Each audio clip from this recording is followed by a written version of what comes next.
धनुषा में नकली नागरिकता लगायत जाली कागज पत्र बनावे वाला गिरोह पकड़ायल छै। जिला प्रहरी कार्यालय आइ पत्रकार सम्मेलन कऽ जनकपुर उपमहानगरपालिका वड़ा नंबर 20 देवपुरा रुपैठा के 31 वर्षक रोशन कुमार चौधरी सहित 4 गोटे के सार्वजनिक कैलक अछि।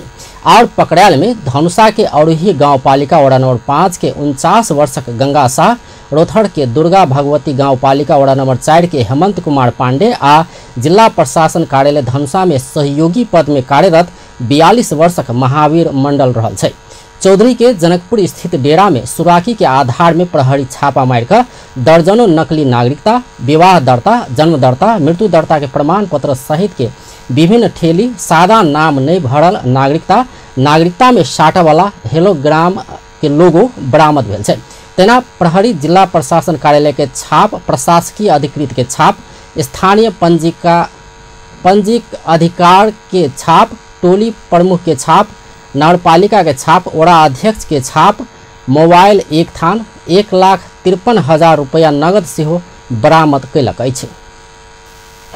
देवपुर रुपैठा बस्ने विद्यानन्द चौधरी को छोरा वर्ष 31 को रोशन कुमार चौधरीले डेरा गरी बस्ने कोठामा विभिन्न व्यक्तिहरूको नक्कली नेपाली नागरिकता, विवाह दर्ता, जन्म दर्ता, मृत्यु दर्ता, बसाइ सराईको प्रमाण बनाउने लगायतका अन्य कार्यहरू पनि गरेको छ भन्ने गोप्य सूचनाको आधारमा निज रोशन कुमार चौधरीको कोठा खानतलासी गर्दा निजको कोठामा विभिन्न व्यक्तिहरूको नामको नेपाली नागरिकता प्रमाणपत्र, सादा नाम नभरेको नेपाली नागरिकताहरूको प्रमाणपत्र, जिल्ला प्रशासन कार्यालयको धनुषाकै छाप, प्रशासकीय अधिकृतहरूको छाप, स्थानीय पञ्जीका अधिकारीको छाप, टोली प्रमुखको छाप, नगरपालिकाको छाप, वडा अध्यक्षको छाप, विवाह दर्ता, जन्म दर्ता, मृत्यु दर्ता, बसाइ सराईको प्रमाणपत्रको ठेली, नागरिकता अनुसूचीको फारम ठेली, नेपाली नागरिकता प्रमाणपत्रमा टाँस हुने होलोग्राम, नगद रु 1,53,000, नागरिकता विवरणको ठेली र मोबाइल थान एक समेत बरामद गरी मान्छे समेत हामीले पक्राउ गरेका छौँ र यो मानिस समेतलाई सम्मानित धनुषा जिल्ला अदालतबाट सरकारी दस्तखत छापकृत्य र नागरिकता मुद्दामा म्याद थप गरी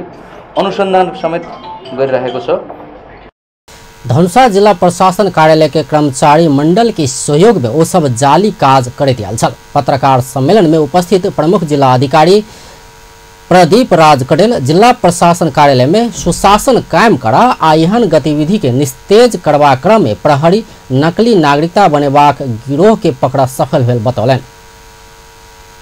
2017 साल को तत्कालीन नागरिकता टोली सँग सम्बन्धित कागजातहरू छन्। पछिल्लो समयमा जिल्ला प्रशासन कार्यालयमा सुशासन कायम गर्नको लागि गरिएको कडाइको कारणले जिल्ला प्रशासन कार्यालयभित्र यस्ता अनियमितता कामहरूलाई निस्तेज तुल्याएको छ। त्यहाँ त्यस्तो कामहरू भएको भएन। यो काम बाहिर सङ्गठित रूपमा गर्ने गिरोहलाई जिल्ला प्रहरी कार्यालय, सङ्घीय प्रहरी कार्यालय, नेपाल प्रहरीको प्रयासबाट पक्रिनु सफल भयो। म नेपाल प्रहरीलाई धन्यवाद पनि दिन चाहन्छु।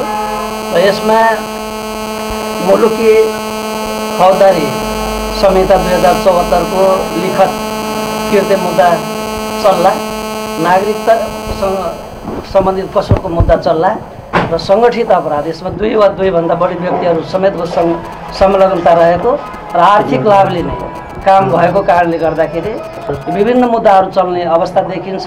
म आम धनुषावासी र नेपालका आदरणीय दाजुभाइ दिदीबहिनीहरूलाई के अपिल गर्न चाहन्छु भने झुटा प्रलोभनमा परेर कसैले नागरिकता लिनुहुन्छ भने यहाँहरू पनि कारबाहीको दायरामा पर्नुहुन्छ र खास गरेर भारतबाट आउने विदेशी दाजुभाइ दिदीबहिनीहरू र अन्य मुलुकका व्यक्तिहरूले पनि यसतर्फ सजगता निकाल्नु होला। यहाँहरूले पनि त्यस किसिमको नागरिकता होल्ड गर्नुभएको छ र पासपोर्ट होल्ड गर्नुभएको छ।